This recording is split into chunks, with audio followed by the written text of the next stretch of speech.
Okay, all dear attendees and all participants who are already in webinar, we're going to start our webinar formally in next 1 minute, 2 minutes.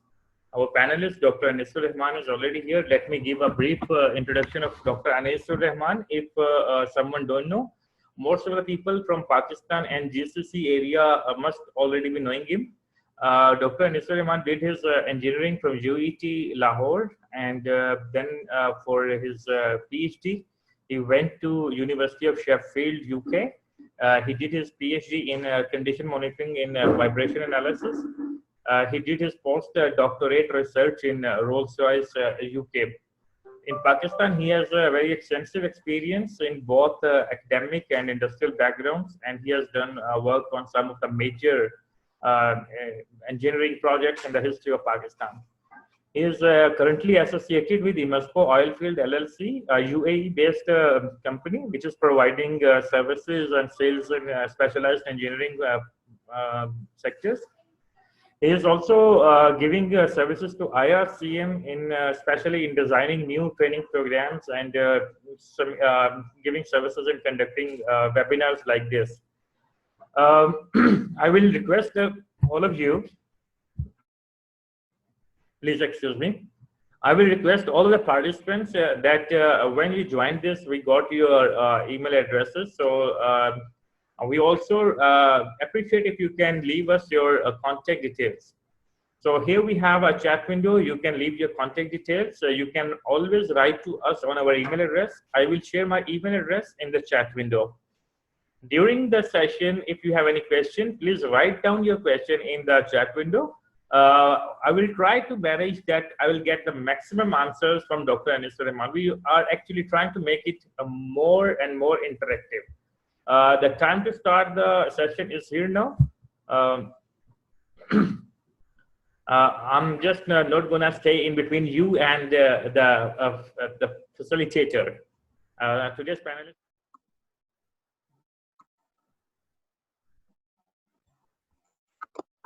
I hope everybody is listening me. Javasa, please confirm. Yes, your voice is very clear, sir. Okay, shall we start? Sure, sir, sure. Assalamu alaikum ji. Thank you very much everybody for joining this webinar. Actually, the topic of this webinar is quite interesting and challenging side by side. If I may know that the background of the participants who are currently available, are they from some vibrations stuff background, or they are just overall in maintenance? So just please write something in the chat box that those guys who are directly dealing with vibration analysis, please answer as yes, and the guys who are not at all dealing with vibrations right now at different plant size, please write no in their chat box, so that I may get to know that what is the level of the participants available. So I'm giving you please just 1 minute. Please give me your input that which guys are available here from vibration analysis background. That will help me to align my presentation as per the participants' requirements. Let me open it up. Yes, okay, good.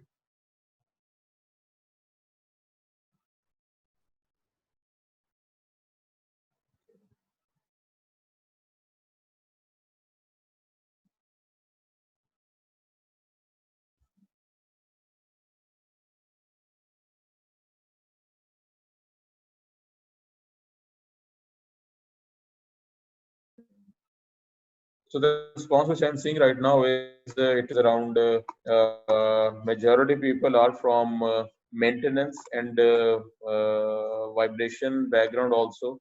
So that will give me an ease to take it up further. Thank you very much, gentlemen. Let's formally now. Okay, ODS actually stands for operating deflection shape analysis.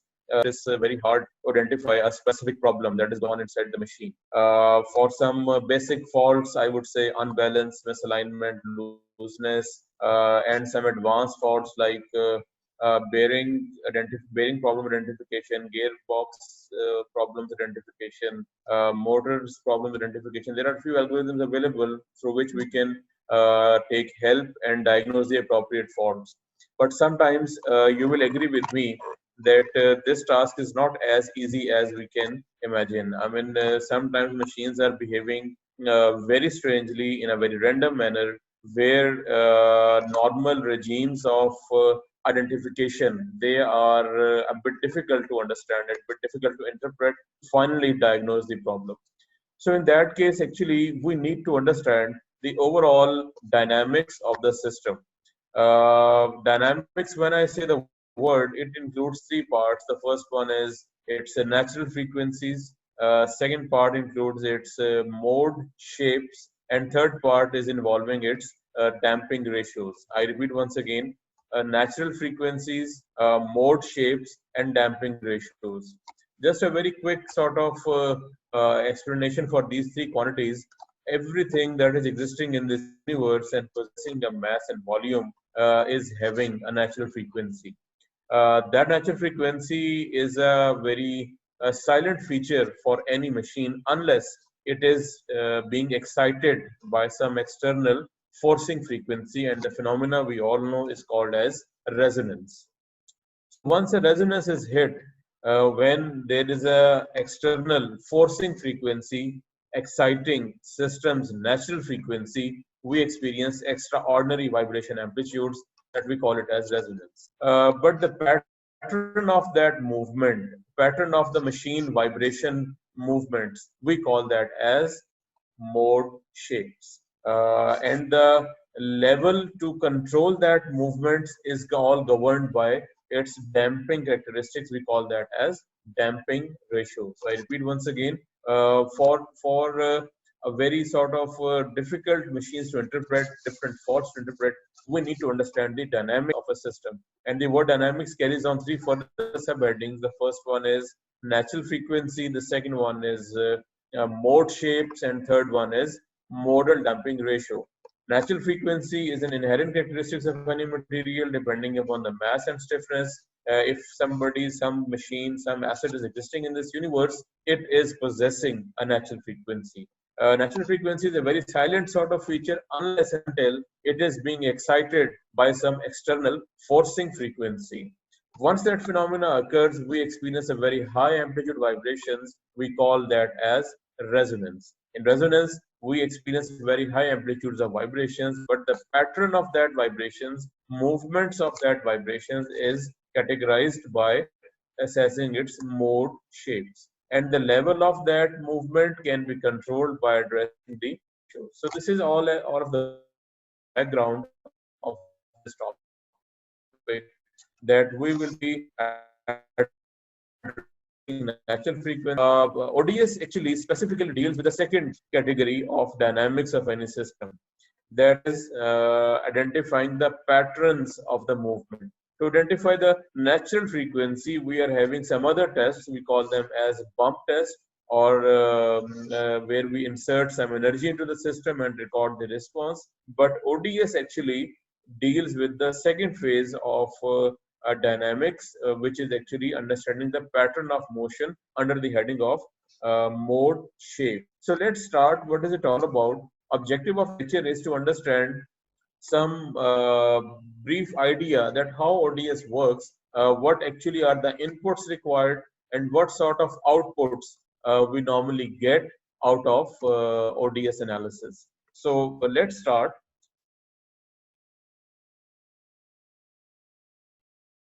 Actually, it is all about pulsations, and pulsation means if we are having some sort of movements going on in the machine, which are a bit difficult to identify using conventional maintenance philosophies, it is a sort of pulsating effects going on inside the machines, inside the pipeline, inside the bases, whatever is the machine element. So we'll be addressing that one by one. What are the conventional practices? Conventional practice is something that for the basic faults, we can have a better idea. We are having some rules being defined that if it is 1x, 2x, 3x, 4x, 5x, what is the pattern of time waveform, and we identify different faults with respect to those patterns. But in case of many complex problems, we face a lot of issues. We cannot identify a specific pattern out of the spectrums and waveforms, and that is why we need to rely on some advanced methods like ODS. Actually, you can see a system lying on the right hand side of my slide, which is the analyzer being used for ODS. It is multi-channel analyzer, 26 channel, Emerson 2600 is there, 24 channel, sorry, Emerson 2600 is the model number. We need to have multiple channels available. We need to have a lot many channels available for the analyzer through which we can simultaneously take data of different machines and analyze their vibration, amplitudes, and phase. So how actually that thing works? Let me start with this part, that we only require to have two parameters out of any analysis for ODS. The first thing is we need to have its overall vibration amplitude in different axes X, Y, and Z. And second thing what we require is its mode shape. Sorry, it's a phase angle. So we'll be having different points on the structure, and we'll be measuring only two parameters. The first one is its vibration amplitude, and the second one is its phase angle. I hope everybody is familiar with the phase. Can you just give me your inputs by giving your answers in the chat box, that what is meant by phase? Time starts now. Just give me a very brief description. What is phase all about? I'm waiting for your answers right now. Please go ahead. Vasab, I hope everything is going okay. Ji, sir, everything is going fine, and we are still having a lot of people joining us. So for all those people who has joined us late, the session was started on 11 a.m. So sir, you can 11:30 a.m. Sorry, in Pakistan Standard Time. You can continue, sir. We are. It's very clear. Your voice is clear. We can see this.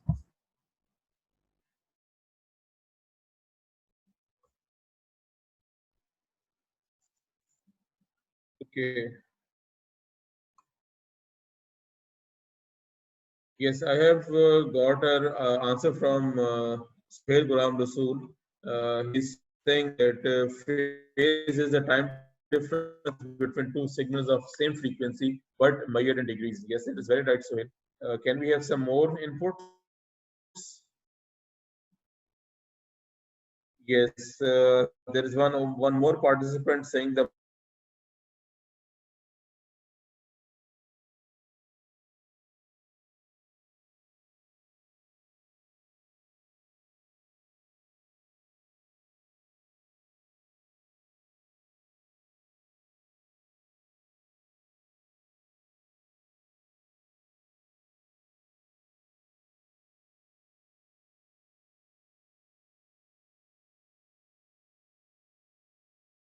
sketch of a machine with dimensions in whatever unit you want, either it can be in millimeters or inches.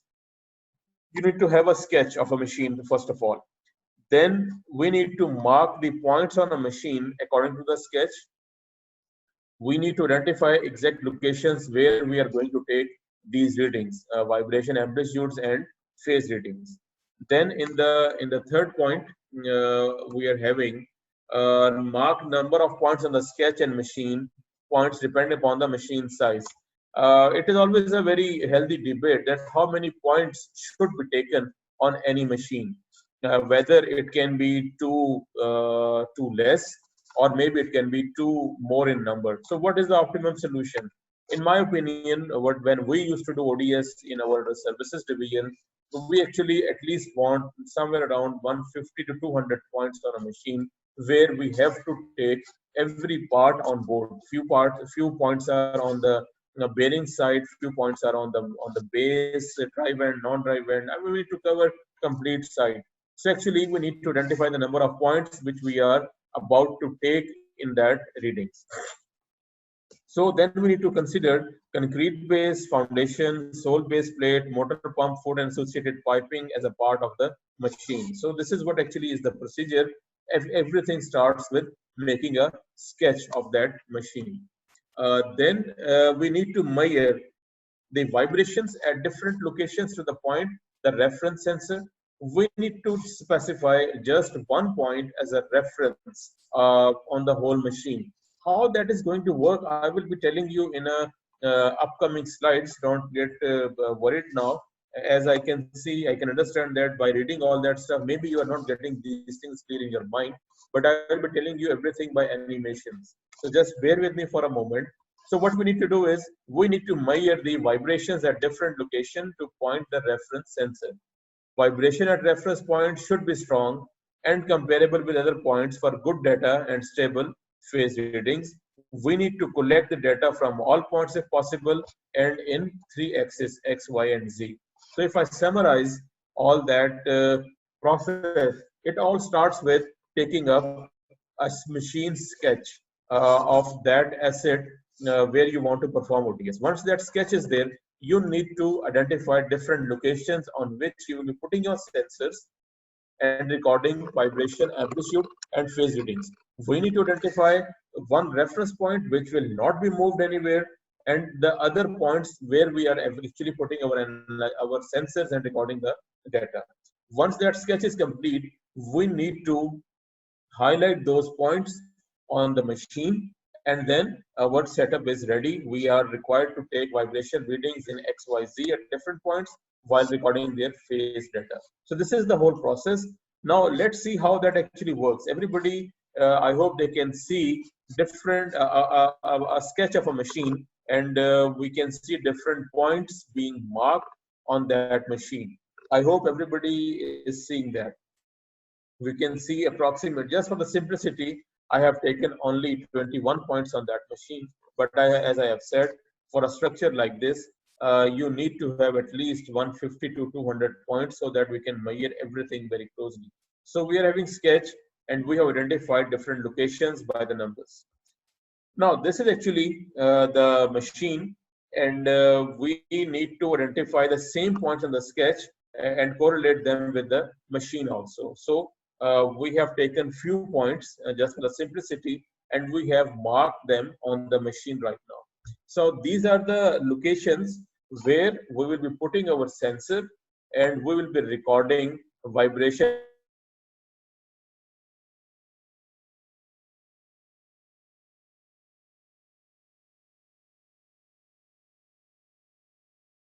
Need to have at least two channel analyzer, but the ideal thing can be if you can have as many channels as possible, it would be really great, so that we can measure all different points at the same time. You remember in the start I showed you an analyzer that is from Emerson 2600. It is carrying 24 channels. So if we utilize that system, we can cover up 24 points at a time. So minimum 2 channel analyzer is required, but the more are the channels available with the analyzer, the more easy or accurate will be the ODS analysis will be. So these red points are the locations where we need to measure amplitude and phase readings. So let's carry on with the procedure. Make a worksheet to note down the vibration, amplitude, and phase. I'm repeating these words again and again. You need to cater for these two quantities, amplitude and phase, amplitude and phase.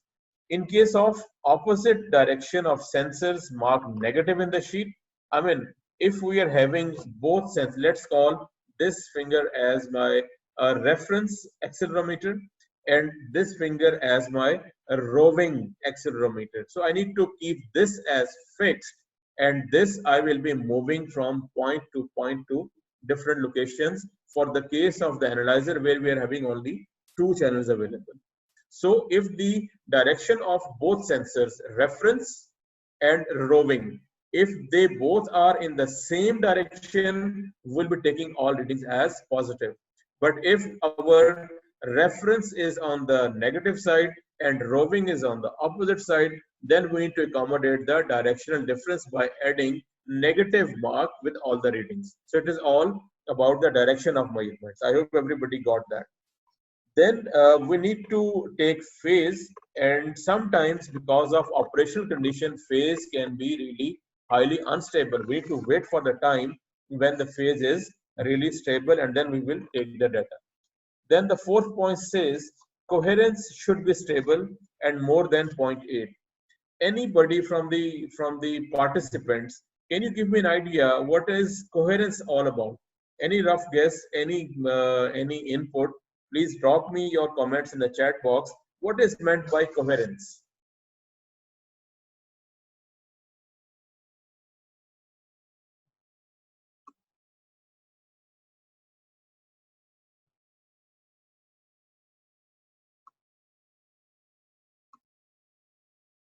I think only Suhail is active right now. Maybe the other guys, they are just more interested in listening. Yeah, okay, I have got few answers. Okay, good, thank you. Zanfar Saab, it is saying it is actually the transmissibility. You are very right, sir. Okay, coherence is actually a quality of a data. For example, actually, once again, I'll be using my fingers.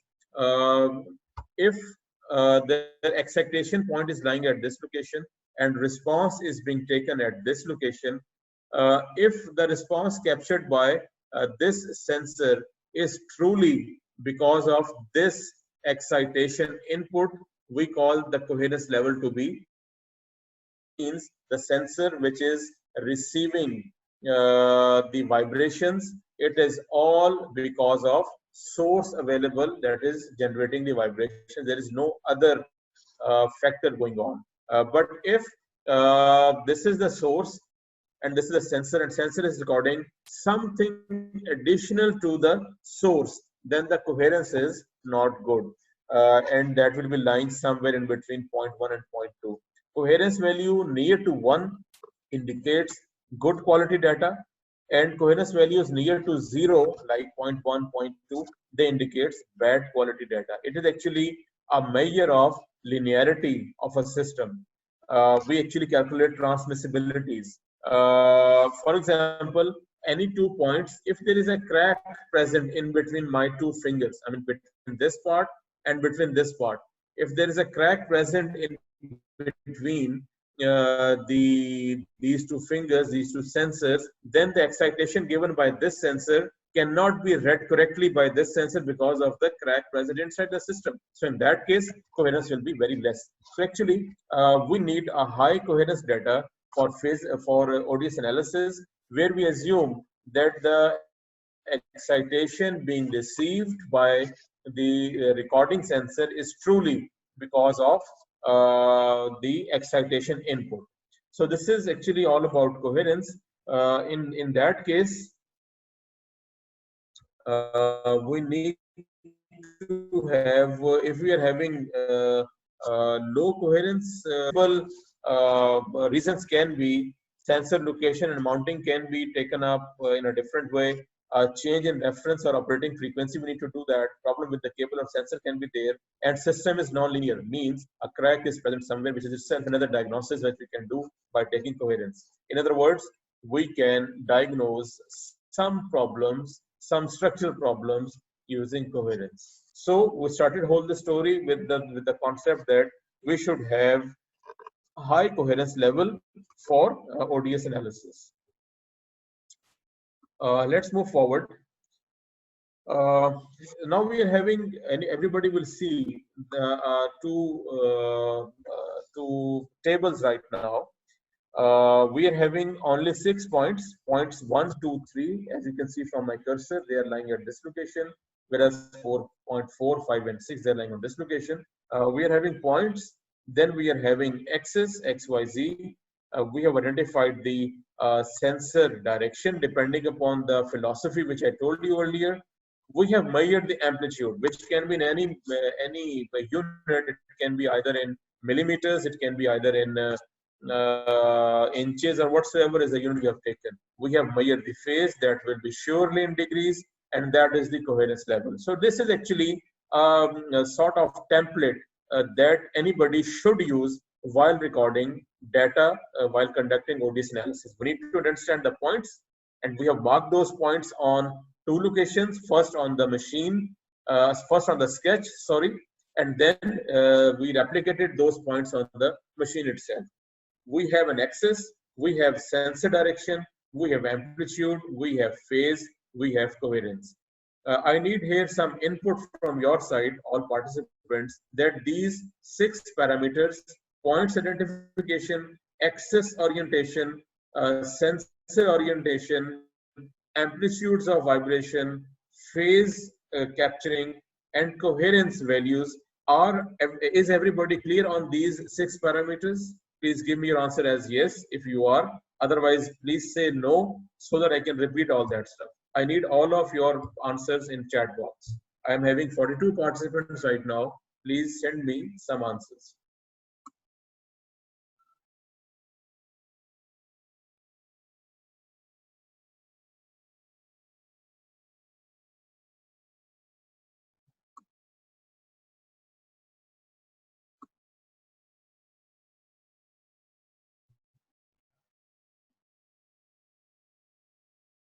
Okay, few people are asking about coherence again. Let me explain that. Let me explain that.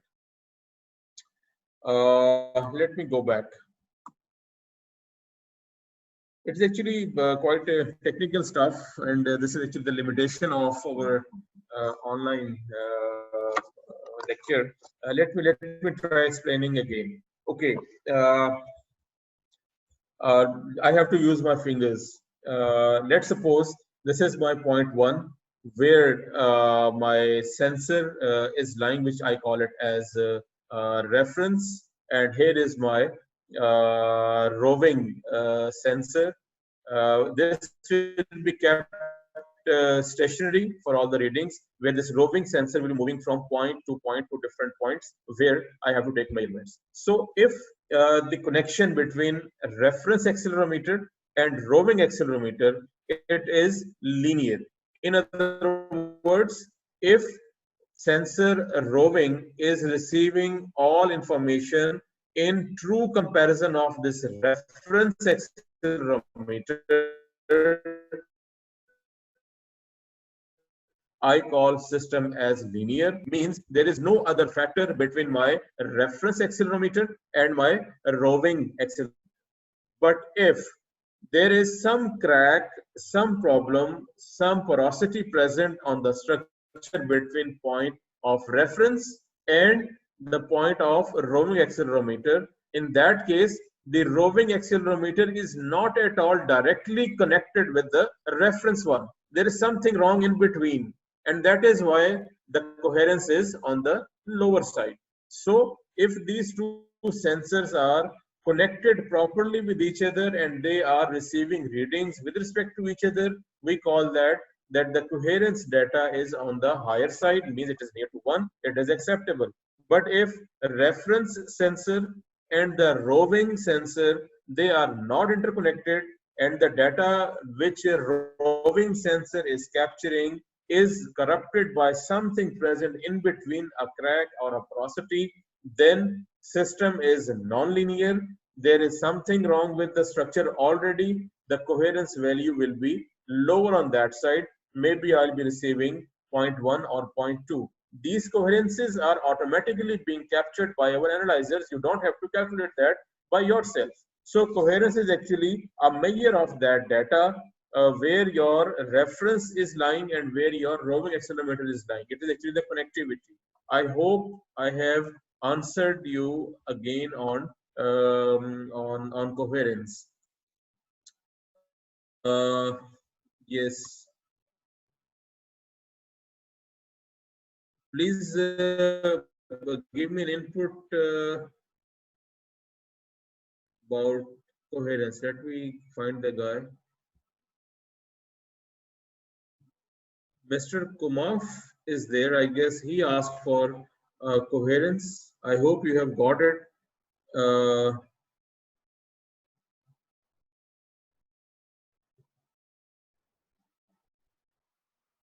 Okay, there is another guy. Please excuse me if I spell your name wrong. Mr. Dan, I would say. Please excuse me if I spell your name wrong. He's asking for more elaborations on the sensor positive and negative. Actually, we need to take measurements, and machine is moving in different directions, and we cannot predict which direction that system is moving right now. So what we are required to do is we need to have our sensors in the same directions all the time. For example, if the best thing to use is try utilizing tri-axial sensors, where there is no need to put your accelerometer in horizontal, in vertical, or in axial direction. So better to use tri-axial sensors. But if it is not available, then you need to rely on different axes. But though the axis would be same. For example, the most common part is having correlating the measurement in the same axis. If I'm mounting my reference axis in the horizontal axis, then all horizontal readings should be in this way and not in this way. If I'm taking in this way, I need to put a negative sign, means my reference accelerometer is pointing on to the positive x-axis, but my roving accelerometer is pointing on towards my negative x-axis. That is more critical part to be taken up. But I guess the question is that if we are having a sensor in the horizontal direction, what about vertical? What about axial? So that doesn't matter, to be honest. It is actually more consistent with the same axis cancellation. We have to compare the readings. For example, if my reference accelerometer is showing me 1 millimeter vibration in this direction, and my roving accelerometer is also showing me 1 millimeter direction, 1 millimeter vibration in this direction. So if they are having in the same axis, I'll be comfortable. But if they are having in the opposite direction, the sum of both amplitudes will turn out to be in 0, because this is opposite, this is opposite. So we need to assess both the sensor conditions in the same axis. Only then we can have a comprehensive output. Otherwise, we need to identify those locations and mark them as negative. The bottom line is we need to be consistent with the directions. I hope I have answered that. Thank you very much. I have got a comment from Mr. Dan that actually he is now satisfied. Thank you very much. Any other question on the topic right now? Please do ask me. Then I'll be moving further how to perform that ODS. All going okay, Ji? I hope. Wazanfar Saab is giving his valuable input. Let me read that out for everybody. Coherence means that the pattern of the reference point and the roaming point is similar, although the amplitude and phase may different. Yes, sir, that is very right. Phase can be different, amplitude can be different. We are all talking about the direction right now. Okay, Ji, let's move forward. So I was talking about this table that we need to have this template all the time ready to measure different readings of ODS. Let's move forward. So you can see a sketch right now in front of your screens. So actually, when we started, we had a sketch of a physical machine, a handwritten sketch, and then we need to model that sketch in a ODS software. There are a couple of ODS software which are available. One of them is MeScope, and there are a few others which you can use, but we normally use MeScope right now, where there are multiple options available. There are some built-in parts, some motors, some pumps, base orientation, and everything. So we have a physical machine in front of us.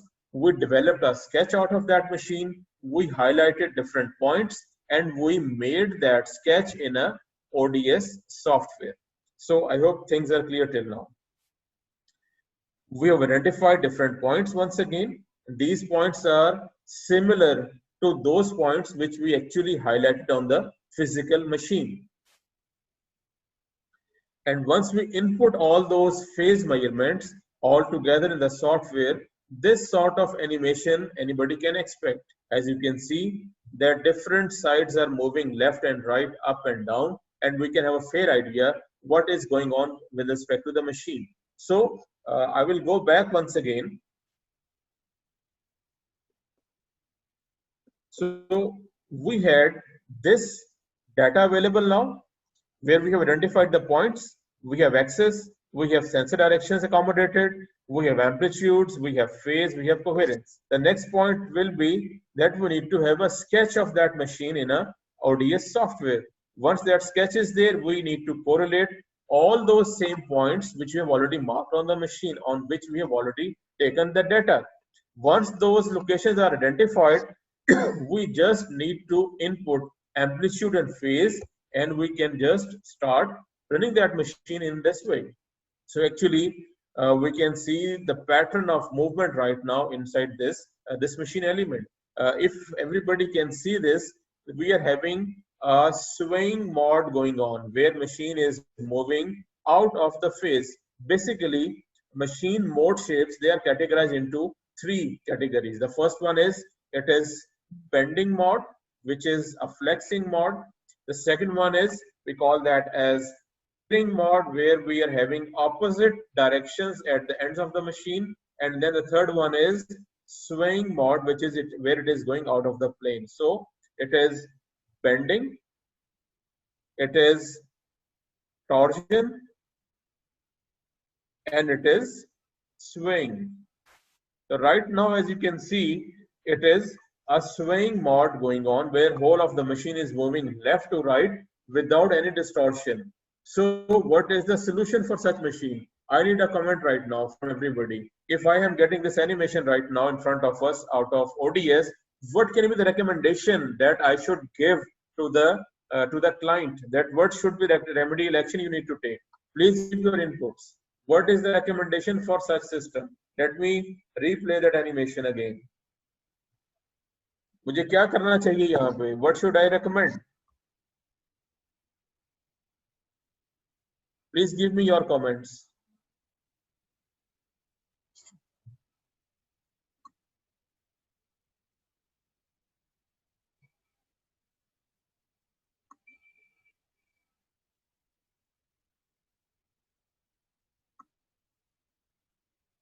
Okay, Amir Akram, welcome Amir.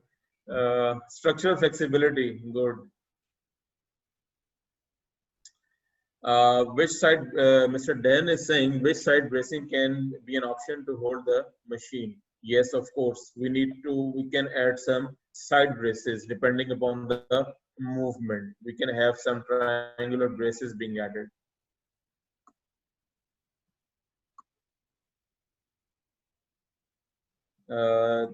Then Suhail Ghulam Rasool is saying it is structural looseness with the structure. Okay, so you're all very right. We need to stiffen the structure in this direction. So we need to add some ribs across that direction so that it will be stop moving in this side. So now if you will be visualizing that machine physically, once you are in front of the machine, I can bet you can never understand the pattern of movement going on. You will see some vibrations, but you cannot see your machine is having some trouble. You cannot visualize that. So what we have done so far is we have identified the pattern of movement by exaggerating the motion inside the ODS software. So I hope things are clear till now. Unless I hear otherwise, if everything is clear, I'll be moving on to some further case studies. Jawad sir, all going okay? I need your input. Thank you very much, sir. Apparently, everything is going fine, and we can see the interaction level and interest of the all participants. I really thank you for such a wonderful presentation, and thank you very much to all participants. Dear all, if you have any question, please write there in chat window. So we will try that Dr. Anis will respond to all of those questions. Thank you very much, Doctor. You may continue, sir. Okay. So these are a few frames of those animations for another case study which we have done so far. So let me move on to my next slide. This is a case study that we performed in Karachi, and the assemblies that we analyzed were two. One was a seal oil pump, and the second one was vacuum oil pump. So let's start with vacuum pump. This was the machine which we modeled at that time, and it was having some extraordinary vibrations in the pipeline associated. You can see somewhere in these connections, somewhere in these connections. And the problem reported was that they are having some premature cracks available on the pipeline bends.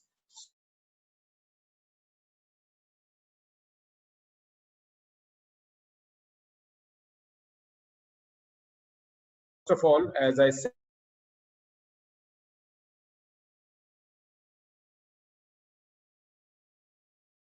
we modeled all that asset on, on this platform. As you can see, it is not an easy task. It is having quite complex structure right now. So what we did afterwards was of flow pulsations getting inside. So we can see that there are different levels of vibrations at different locations, and what we identified is the erratic pattern of movement. So otherwise, these pipelines, if you can see them visually, you will find them just as silent. So recommendations what were given, addition, support or modification is required to the stress and vibration issue on both pumps. Please follow the report and all that. So some extra supports were added to the system. Then we quickly move on towards seal oil pump. The same condition was observed at that location. We modeled that system. We captured different readings. It was quite higher than the standard values. We captured few spectrums. It was quite high. We got an orbit. It was all erratic, means it was a very abnormal movement going on. Then we animated that system, and this is what it was just dancing about. I have to play it again and again. You see, it is just having some erratic dance behavior right now. Different parts are moving in different directions. I repeat once again. So I don't know why it is not running. I would try to show it other way. So what were the recommendations out of that? It is recommended to align the pipe flange at its natural rest position. There was some alignment problem also, and modify the position accordingly, and see the attached file animation for better understanding. And for pump and motor foundation, we need to rigid the foundation of the pump and motor to remove the flexibility. So I mean, different sort of recommendations can be given once we are having such animation in front of us. So I hope things are quite clear right now. There is another case study available, that is, I guess, from Angro Foods. This was K65 compressor. I don't know if Amir is still around or not. Actually, he conducted that. Yes, he is there. So it was conducted by our colleague Amir Akram.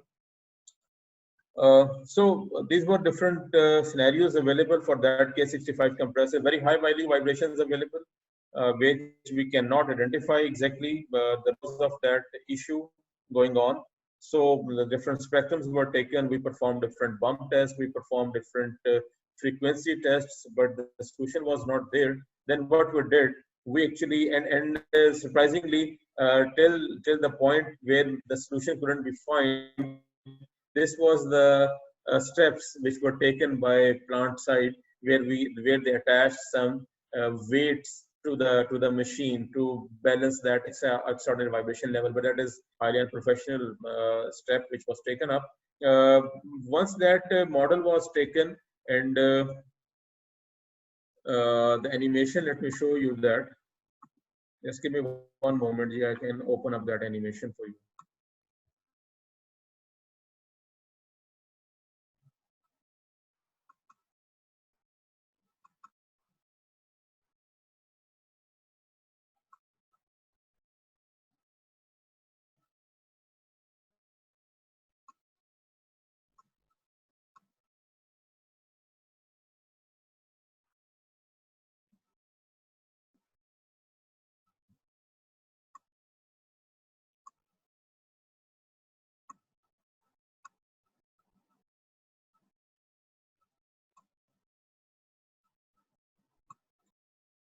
I hope everybody can see my screen right now. Devasa, please confirm. Devasa, will you please confirm? Can you see my screen right now? Yes, sir. It is visible. We can see that. Okay, so I hope everybody is also seeing. Yes. So what we did, that once again we modeled all that system into the software, and we animated that. Oops, it is going. My controls are not good. So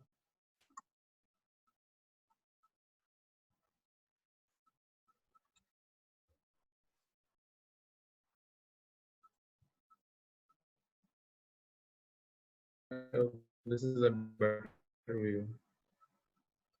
So these were the animations we got out of that system for K65 compressor at Angro Foods, and we got some real solution out of that. I mean, we just asked them to enforce these braces on the bottom side. Let me show you now a few more case studies.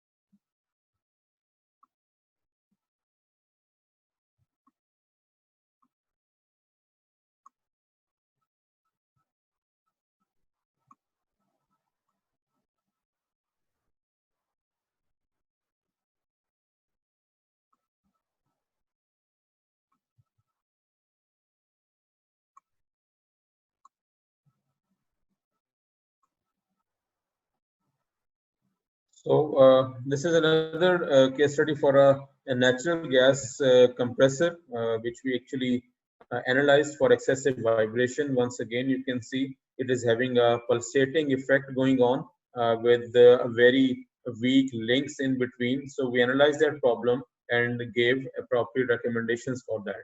Let me open up a few more.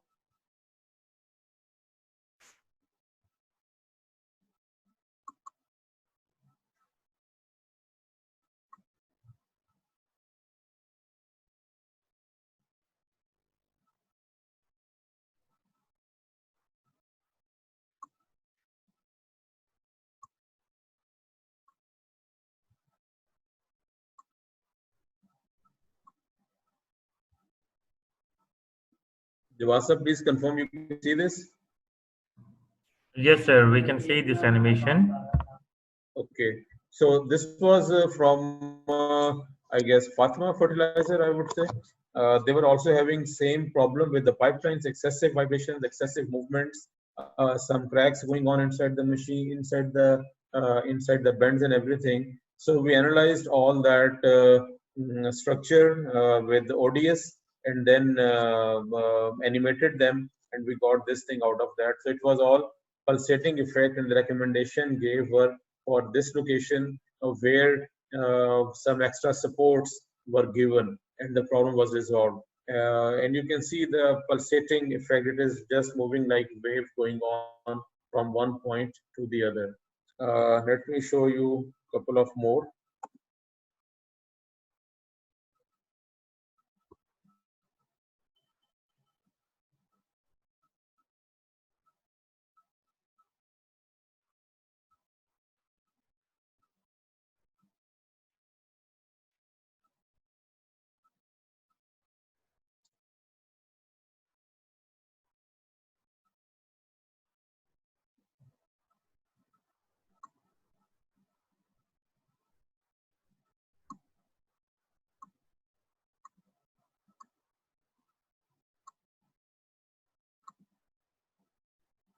Vasa, please confirm you can see this new animation now.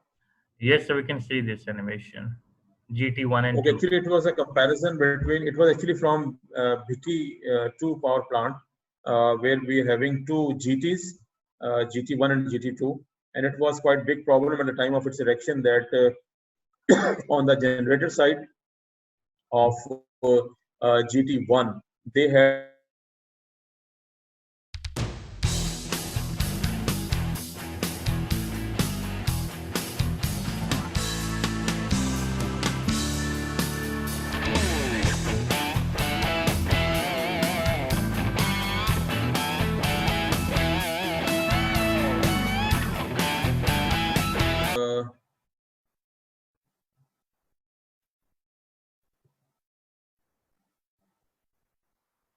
okay, there is another guy. Please excuse me if I spell your name wrong. Mr. Dan, I would say, please excuse me if I spell your name wrong. He's asking for more elaborations on the sensor positive and negative. Actually, we need to take measurements, and machine is moving in different directions, and we cannot predict which direction that system is moving right now. So what we are required to do is we need to have our sensors in the same directions all the time. For example, if the best thing to use is try utilizing tri-axial sensors, where there is no need to put your accelerometer in horizontal, in vertical, or in axial direction. So better to use triaxial sensors. But if it is not available, then you need to rely on different axes. But though the axis would be same. For example, the most common part is having correlating the measurement in the same axis. If I'm mounting my reference axis in the horizontal axis, then all horizontal readings should be in this way and not in this way. If I'm taking in this way, I need to put a negative sign, means my reference accelerometer is pointing on to the positive x-axis, but my roving accelerometer is pointing on towards my negative x-axis. That is more critical part to be taken up. But I guess the question is that if we are having a sensor in the horizontal direction, what about vertical? What about axial? So that doesn't matter, to be honest. It is actually more consistent with the same axis cancellation. We have to compare the readings. For example, if my reference accelerometer is showing me 1 millimeter vibration in this direction, and my roving accelerometer is also showing me 1 millimeter direction, 1 millimeter vibration in this direction. So if they are having in the same axis, I'll be comfortable. But if they are having in the opposite direction, the sum of both amplitudes will turn up to be in zero, because this is opposite, this is opposite. So we need to assess both the sensor condition in the same axis. Only then we can have a comprehensive output. Otherwise, we need to identify those locations and mark them as negative. The bottom line is we need to be consistent with the directions. I hope I have answered that.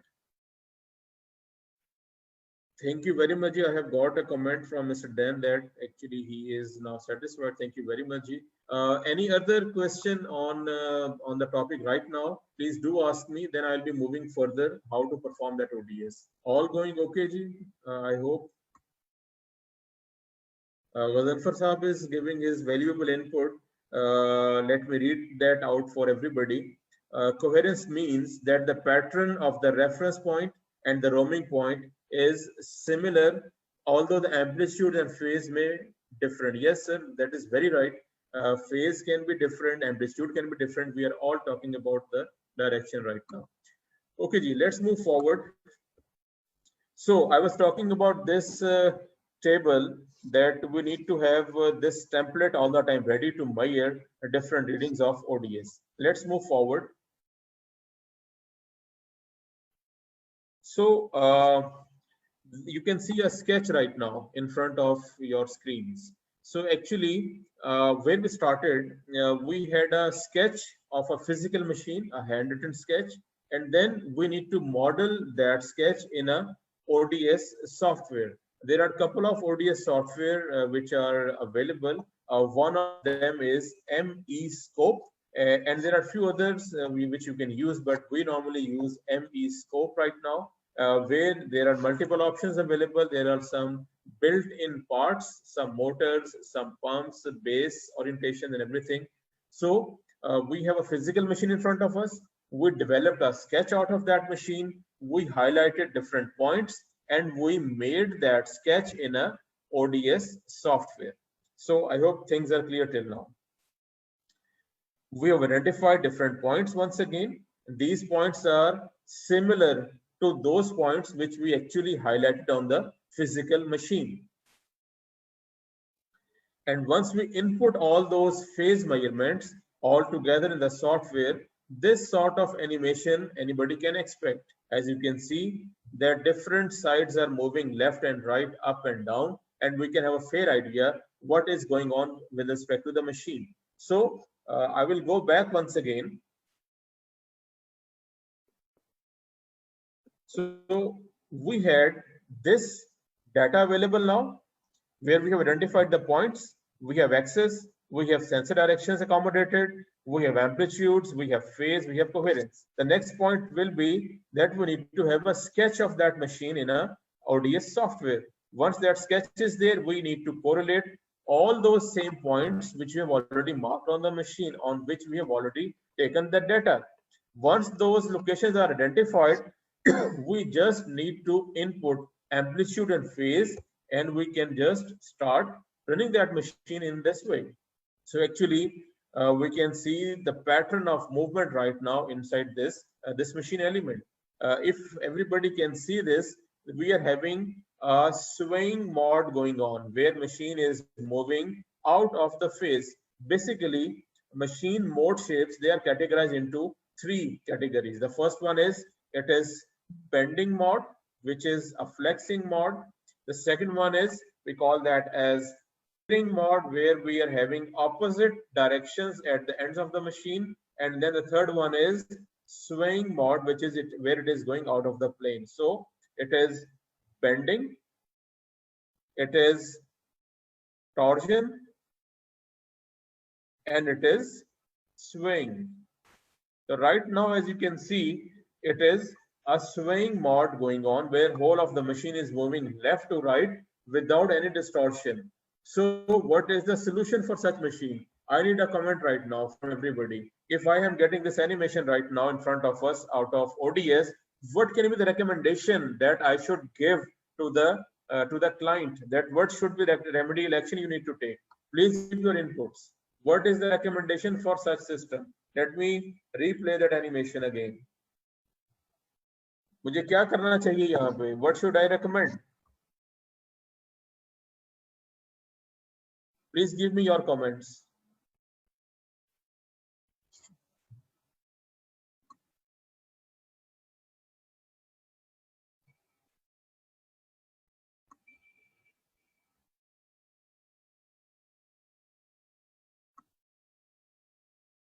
Okay, Amir Akram, welcome Amir. Structural flexibility, good. Which side, Mr. Dan is saying, which side bracing can be an option to hold the machine? Yes, of course. We can add some side braces depending upon the movement. We can have some triangular braces being added.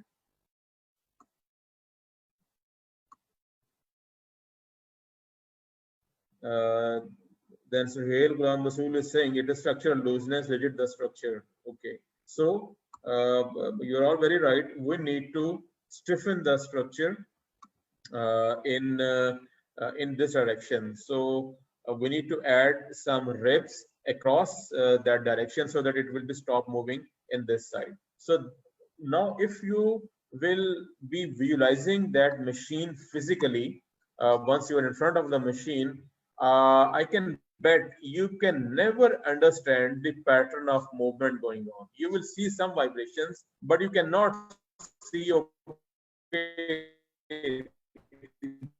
basing is having some trouble. You cannot visualize that. So what we have done so far is we have identified the pattern of movement by exaggerating the motion inside the ODS software. So I hope things are clear till now, unless I hear otherwise. If everything is clear, I'll be moving on to some further case studies. Jawad sir, all going okay? I need your input. Thank you very much, sir. Apparently, everything is going fine, and we can see the interaction level and interest of the all participants. I really thank you for such a wonderful presentation, and thank you very much to all participants. Dear all, if you have any question, please write there in chat window. So we will try that Dr. Anis will respond to all of those questions. Thank you very much, Doctor. You may continue, sir. Okay. So these are a few frames of those animations for another case study which we have done so far. So let me move on to my next slide. This is a case study that we performed in Karachi. And the assemblies that we analyzed were two. One was a seal oil pump, and the second one was vacuum oil pump. So let's start with vacuum pump. This was the machine which we modeled at that time, and it was having some extraordinary vibrations in the pipeline associated. You can see somewhere in these connections, and the problem reported was that they are having some premature cracks available on the pipeline vents. So our team was called at that time, and we actually try to investigate the problem going on. First of all, as I said, the ODS procedure, we marked different locations on the physical asset on a sketch, and then we modeled all that asset on on this platform. As you can see, it is not an easy task. It is having quite complex structure right now.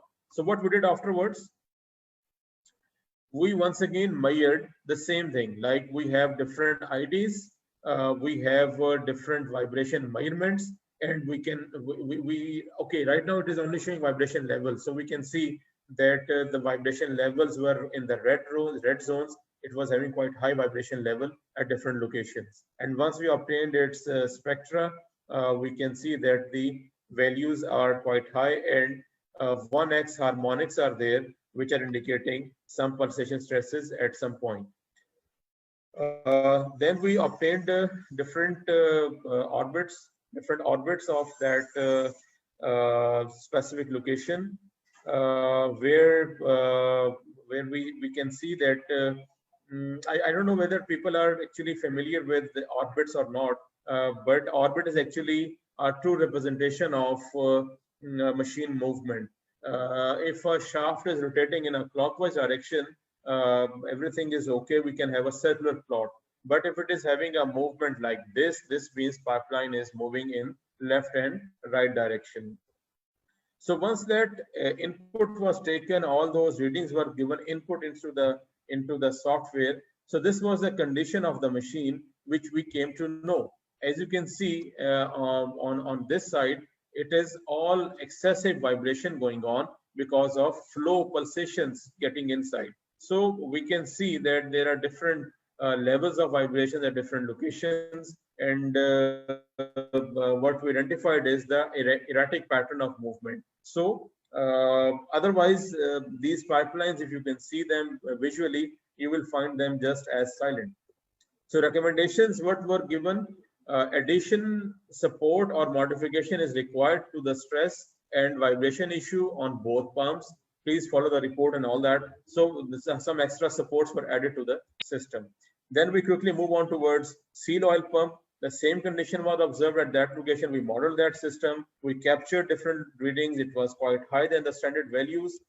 We captured few spectrums. It was quite high. We got an orbit. It was all erratic, means it was a very abnormal movement going on. Then we animated that system, and this is what it was just dancing about. I have to play it again and again. You see, it is just having some erratic dance behavior right now. Different parts are moving in different directions. I repeat once again. So I don't know why it is not running. I will try to show it the other way. So what were the recommendations out of that? It is recommended to align the pipe flange at its natural rest position. There was some alignment problem also, and modify the position accordingly, and see the attached file animation for better understanding. And for pump and motor foundation, we need to rigid the foundation of the pump and motor to remove the flexibility. So I mean, different sort of recommendations can be given once we are having such animation in front of us. So I hope things are quite clear right now. There is another case study available, that is, I guess, from Angro Foods. This was K65 compressor. I don't know if Amir is still around or not. Actually, he conducted that. Yes, he is there. So it was conducted by our colleague Amir Akram. So these were different scenarios available for that K65 compressor. Very high value vibrations available, which we cannot identify exactly the root cause of that issue. going on. So the different spectrums were taken. We performed different bump tests. We performed different frequency tests, but the solution was not there. Then what we did, we actually and surprisingly till the point where the solution couldn't be found, this was the steps which were taken by plant side, where they attached some weights to the machine to balance that extraordinary vibration level. But that is highly unprofessional step which was taken up. Once that model was taken and the animation, let me show you that. Just give me one moment here. I can open up that animation for you.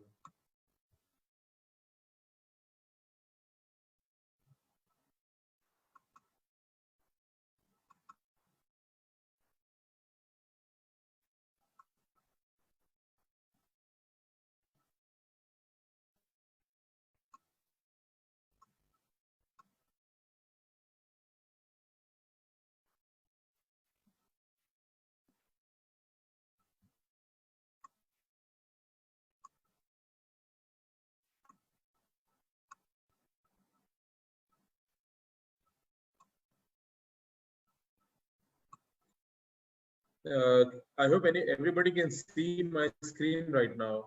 Devasa, please confirm. Devasa, will you please confirm? Can you see my screen right now? Yes, sir. It is visible. We can see that. Okay, so I hope everybody is also seeing. So Yes. what we did, that once again we modeled all that system into the software, and we animated that. Oops, it is going. My controls are not good. So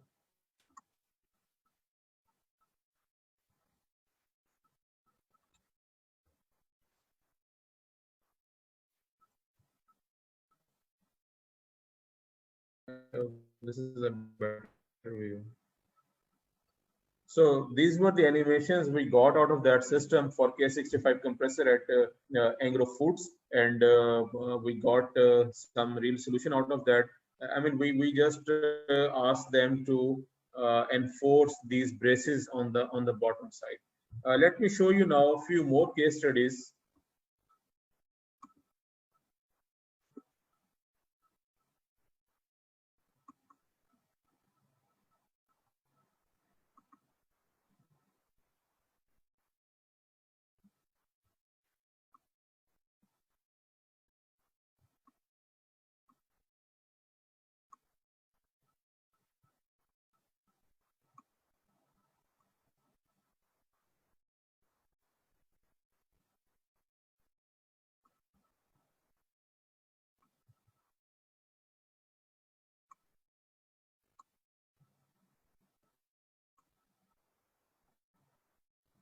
So this is another case study for a natural gas compressor, which we actually analyzed for excessive vibration. Once again, you can see it is having a pulsating effect going on with very weak links in between. So we analyzed that problem and gave appropriate recommendations for that. Let me open up a few more.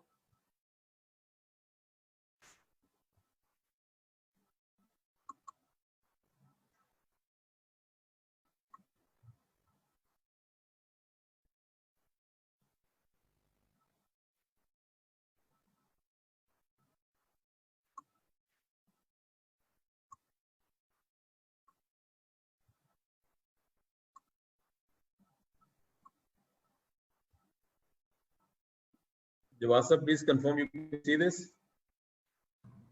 Yes, sir. We can see this animation.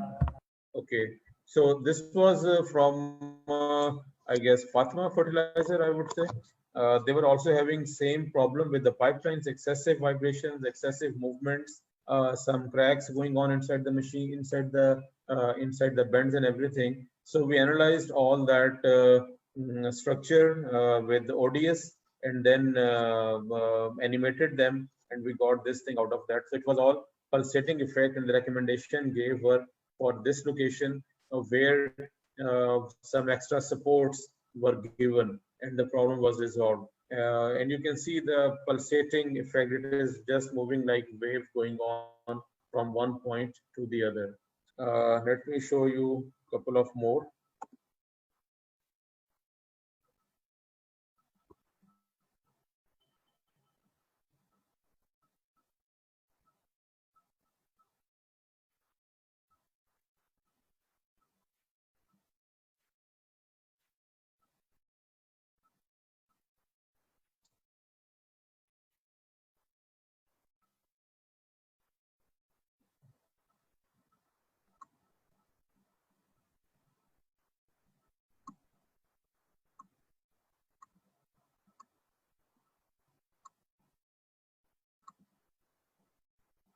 Vasa, please confirm you can see this new animation now.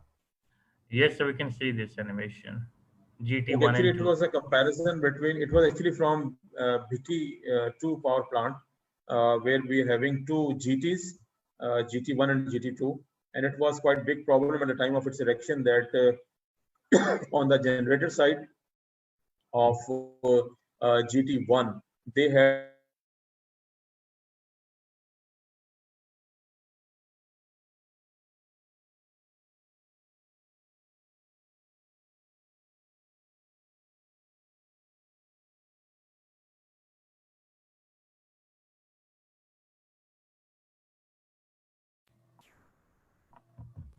I think apparently there is a technical glitch at Dr. Ness's side, and he is currently disconnected with us.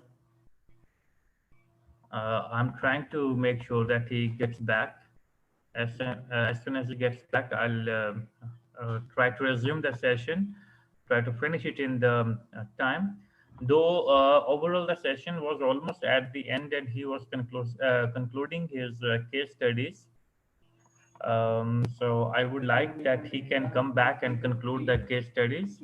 Otherwise, we are just waiting for him.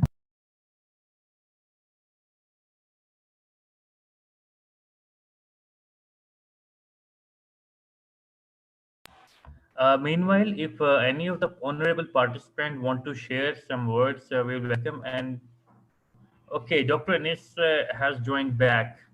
So, Dr. Sab, I think. I'm sorry, there is some power breakdown on our side, I guess. So, I think we have covered up quite a lot till now. And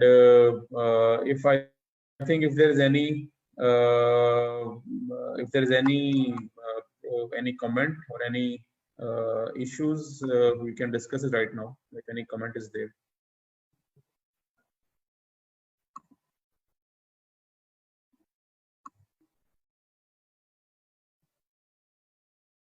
Please give me your feedback, any question if you want to add. I think if I summarize everything, if anybody can hear me, that ODS is actually all about capturing the dynamics of any system, where we can understand its natural frequencies, its mode shapes, and its damping ratios, I would say. And the process of getting an ODS is that you need to have a sketch of that machine available. You need to model that in ODS software, capturing vibration, amplitude, and phase readings, and then you just animate them for different scenarios, identify the pattern of movements, and give the suitable recommendations. So that was all procedure which I have elaborated. If somebody has any question on this, please do ask me. I think further screen sharing is, I guess, not possible right now because of some poor internet connection. So, if any comment, any suggestion, or any question, if you are having, please do ask me right now.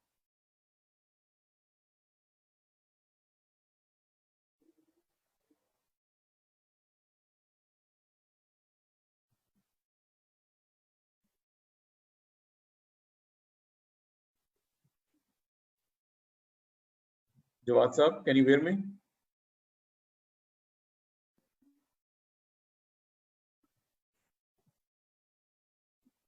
Jawad Saab.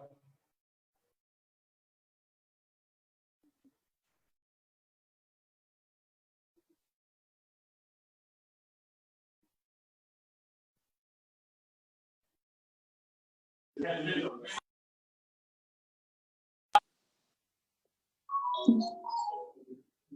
पे भी कुछ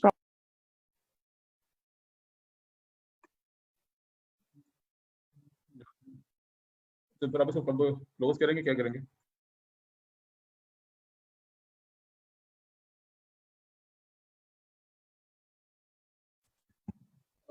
I think if there is no further question, then I think we can call off the day. I hope you have got some ideas out of this presentation. I'm very sorry for this last few minutes disruption because of this power failure. There is one question from Zahur Saab from Century Paper Mills. He's asking that can ODS will be helpful to find the root cause behind issue if you found in your examples which you just shared with us. Yes, sir. Actually, ODS is to identify the root cause of those problems where those diagnostics cannot be performed by simple vibration analysis. And majority of the structural issues, structural instabilities, structural flexibilities, they are actually being addressed directly using ODS. You can definitely go for the root cause analysis out of ODS conclusion. As I showed you many conclusions, many animations that somewhere the pipelines are extraordinary moving in left and right direction. In some animations, we could see some base foundations were moving left and right and all that.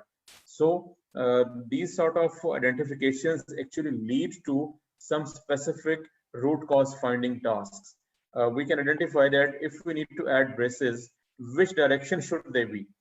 We cannot decide unless we can see the animation. If we have to strengthen the base, where is the location of that strengthening? Where should we strengthen that? If some pipeline is having extraordinary vibration and having cracks, which should be the direction where we have to restrict the movement? So these sort of decisions definitely help us get into the root cause of the problem. So yes, to summarize your question and answer, we can address the root cause while taking ODS on board. There is another question, another comment by another participant. Is it possible to present this webinar again? I missed to attend. I think this webinar will be available from on YouTube channel. I would say, as Jawad Saab said, you can watch it there. It will be available.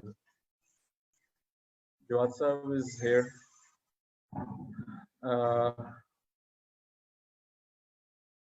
Okay. So, is there any further comment right now?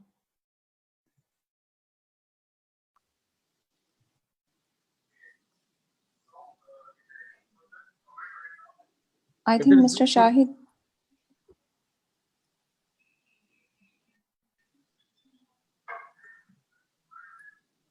Okay. Mr. Shahid is having some questions in chat box. Okay, let me open chat box then.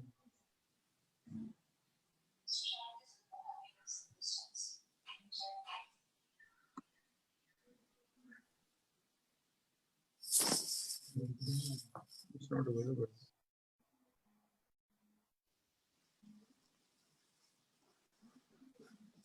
Okay, there is another comment from Farhan Nazar Saab. It is not available on YouTube channel. I will ask Jawad Saab to take care of it. And there's another guy who's asking for YouTube link. You can take it up directly.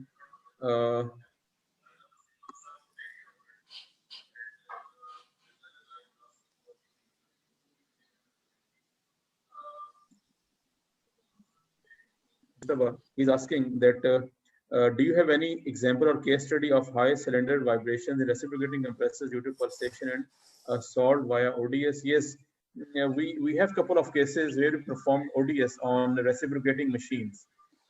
We identified actually reciprocating machines are quite rigid structures, so they actually do not move that much in their operating context.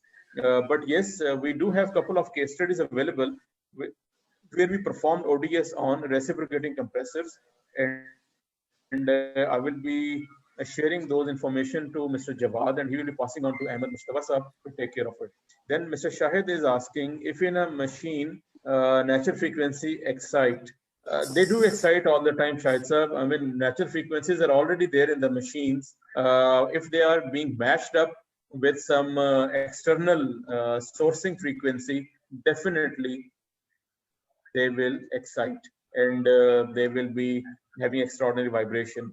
Then there is another question from your side, I would say, where we should apply ODS method for any problem which you cannot diagnose by using conventional techniques, any specific issue which you cannot get aware of using your conventional methodologies, vibration analysis, or anything else.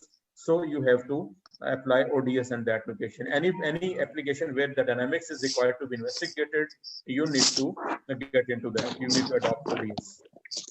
Then Farhan Nazar Sahab is asking again, sir, can we use dynamic vibration absorber in that case? There are numerous solutions available. Vibration isolators can be one problem, can be one solution. A dynamic vibration isolators can be another example. So there are multiple solutions available for vibration mitigation. It's a separate field, to be honest. Vibration mitigations, vibration reductions, vibration isolations. So there are multiple solutions available. But first you need to understand the pattern of movement, and then you can suggest a specific location where you need to do what. So you are right, we can do many things. Okay, then there is a question again, Rizwan Khalid. When ODS tell us about different mode shapes, and different mode shapes are because of different natural frequencies, and how ODS will not tell us about natural frequency. Actually, natural frequency is a calculation, Rizwan Khalid sir. Natural frequency is a calculation at digit. ODS is just showing us the way your machine will move when that specific frequency is excited. Let's suppose I'm having a cantilever beam, and its first natural frequency is lying at 10 hertz. So that 10 hertz will be there sitting silent. But if I apply an external forcing frequency having the same 10 hertz, then that beam will start vibrating, and I can see, I would visualize that how that is going to move. It may go for bending or torsion. So ODS is actually giving you just the pattern of movement against any natural frequency if that is excited. So I hope this is quite, don't be sorry on this question, but this is actually a quite common question being asked during vibration analysis category 2 or 3 trainings from different students. They ask this question that, I mean, why ODS is only telling you about the mode shifts? Why not the frequency? But I would say frequency calculations are a bit of different type. We need to perform bump tests. We need to perform hand calculations to get the natural frequencies. But with respect to ODS, it is all about whatever is the reason of movement. You are just seeing the machine being animated as it is. I hope, Rizwan sir, I have answered your question. There is another comment that please share YouTube channel name. You can use. I think Jawad sir will be giving you all this information. We are having all these comments available with us. Okay, Rizwan sir, I got your comment. Zahoor sir is saying another question. All machine frames are almost developed on design parameters, but with passage of time, how vibration or ODS refer it lose structurally? Sir, let me answer your question. Zahoor sahib's question is that all these bases, all these foundations, they are designed as per the standard requirements, but how they get out of control sometimes. The answer of this question is, sir, that a machine's behavior, our processes, they sometimes get too random in nature. If they get too random in nature, then we have to have different aspects going on.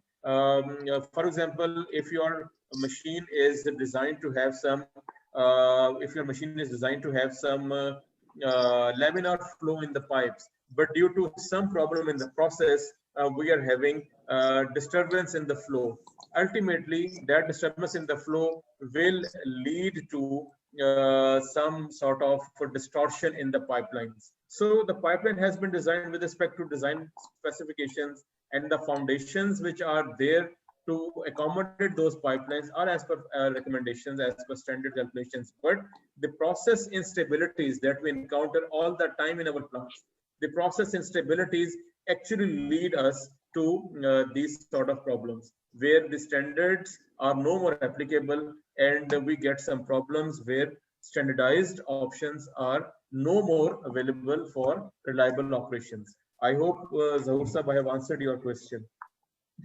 There is another question by Farhan Nazar Saab. Sir, kindly plan webinar on dynamic vibration absorber and its applications.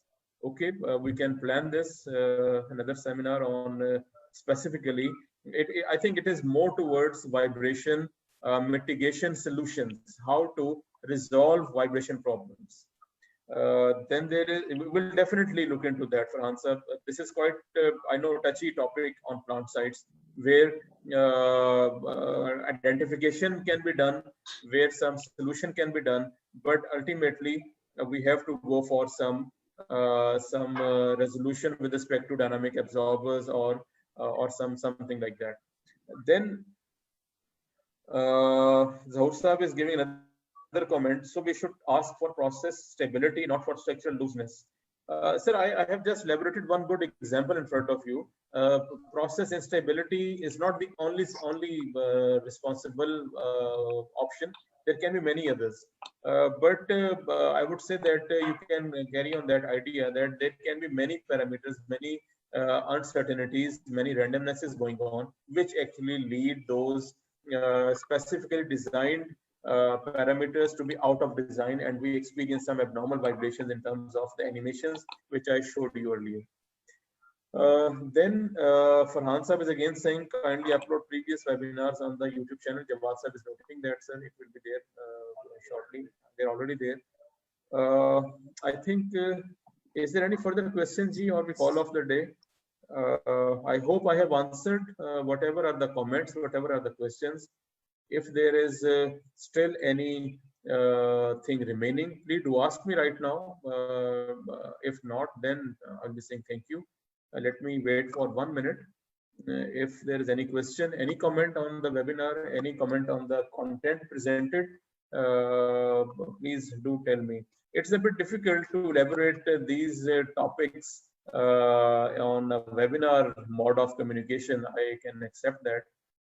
But this is how we have to survive right now, because specifically we used to have some vibration analysis category 2 and category 3 trainings, and these topics which we have tried to cover up in just 1 hour, it used to take maybe 3 to 4 hours in long discussions once we're sitting face to face.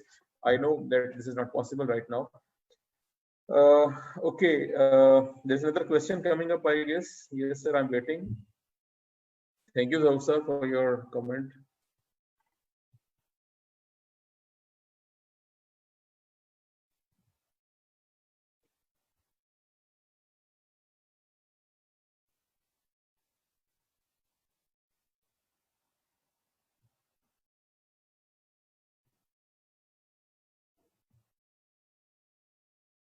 A guy has given a comment that I have a question, and I'm waiting for that question. Just a minute.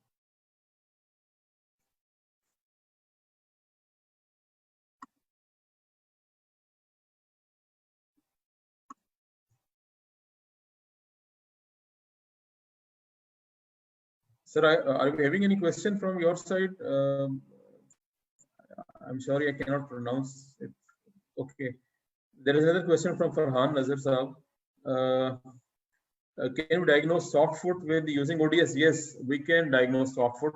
I think soft foot problem can easily be diagnosed using vibration analysis also. If we are having a 2x peak in the spectrum, that is close to the line frequency, 2-time line frequency peak is there, we can diagnose soft footing. But if it is getting confused with the misalignment, there are few checks available. But if nothing is working, yes, definitely we can perform ODS, we can see whether it is soft footing or not. But soft footing can easily be diagnosed using spectral analysis also. If you are having 2 times line frequency peak available, it is a soft foot problem. But sometimes 2 times line frequency gets too much confused with 2 times X, which is actually a misalignment problem.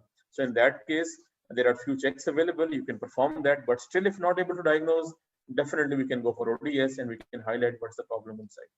We can diagnose soft footing also.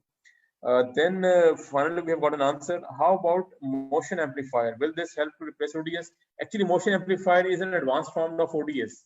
You can get rid of all these animations, or you can get rid of all these modeling complexities in motion amplifiers. A motion amplifier, for those guys who are not familiar with the technique, it is actually a very sophisticated camera where you can just focus that camera on a specific machine, and it can actually exaggerate the movements like you would have seen in the animations, and you can there and then decide what sort of modification is required in that machine. It is very advanced technique right now, very advanced technique. It actually replaces all the requirements of modeling that system in the 3D software, putting all those vibration amplitudes and phase readings into the software, and then animating that, and then assessing what is the problem. In case of this solution, we just point out a camera on a specific machine, and we can see there and then the exaggerated movement like I showed you in the animations, and you can make a decision instantly what should be the solution. So the answer is yes, motion amplifier is the advanced form of ODS, but that is highly advanced level right now. I think there is no solution available easily around us for that. Cameras are available, but they're too expensive. Farhan Sahib is asking, can we diagnose cock bearing issue with ODS?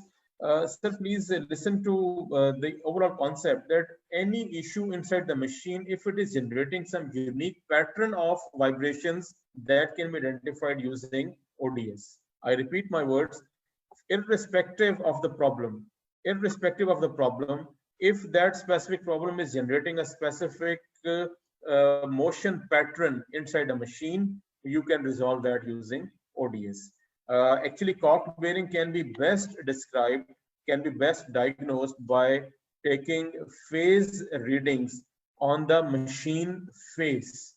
On the end of the machine, if this is end of the machine, and if I see it from the right hand side, from the side view, if this is end of the machine, I need to take 4 phase readings, 1, 2, 3, and 4.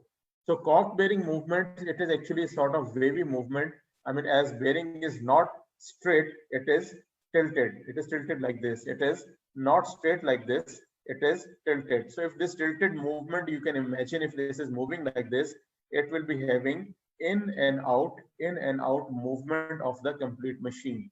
So if the pattern is there, you can identify that using ODS. I hope I have answered your question. Okay, then there is another question by Iqbal. I think he's our guy from Maple Leaf. How we can diagnose the soft foot issues in variable frequency drives machines. For ODS, Iqbal, for ODS, the best requirement, the best thing is to keep the operating conditions same.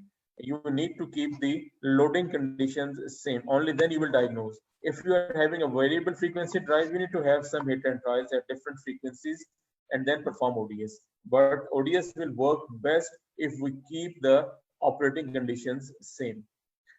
Farhan Sahib is giving another question. Can we see X, Y, Z 3 dimensions at the same time in the motion amplification? Yes, we can see all 3 axes moving at different directions at a time.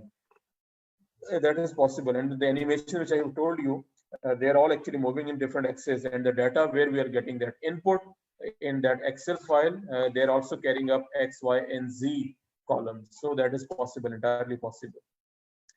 I'm very happy to see the good response and questions from all of you guys. I was not expecting. I was expecting that this topic may be sort of a dry topic for everybody, but the interest is quite alive. Thank you very much for all of that.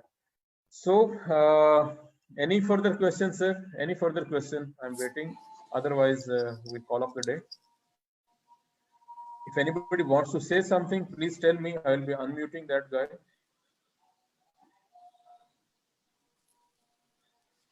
I think few participants have question in question answer box. Okay, let me open up that.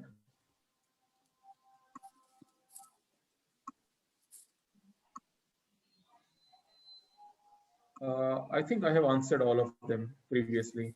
Ahmed Mushtaba is saying about ODS case study on reciprocating compressors. I think I have answered that. We have that case study available. We have performed ODS and we can share you that. And Shahid Saab questions are also being answered. Dynamic absorbers. I think I have answered that too.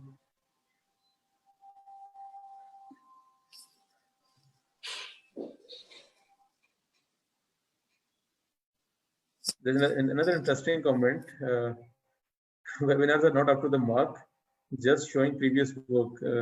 So actually, these are, I don't know, it is an anonymous attendee, but let me answer this question. Actually, these are very demanding topics all the time. These are the regular problems which are actually being faced by the plant users right now.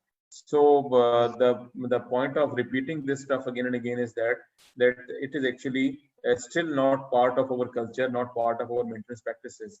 So that is why you can see some repetition. But I will be very happy if you are listening me. You can suggest some topics to us so that we can add up into the webinars. I will be very grateful, and you can talk to me directly if you want to. Then we are having. I think I have covered all of them. Sir, this is a final call. If this is another question, any other question coming up, please tell me. Otherwise, thank you very much. Please do give us your feedback. Okay, I think we are done. Thank you very much, Ji. Okay, and we got another question. Can we see XYZ3 dimensions at the same point in motion amplification? What type of phase in ODS use absolute or relative? What type of phase in ODS use? Okay. Yes, we can see XYZ different axes in the same animations. And with respect to phase, it is actually all relative phase, not absolute phase. I told you earlier that absolute phase, we have to correlate everything with respect to shaft movements. But for relative phase, we have to correlate any 2 points on the machine. So all ODS is dependent upon relative phase and not on the absolute phase. I hope I have answered that. Thank you very much, participants, for attending this webinar, and I look forward for your good feedback. I hope this have really gave you some knowledge of ODS, of dynamics of the machine. There are a few more webinars coming up down the line where we are investigating a few more interesting aspects of machine elements. Please do attend them and do give us your feedback right now. Thank you very much, all of you. If Uzma is listening, you can conclude, Uzma, this session if you are available.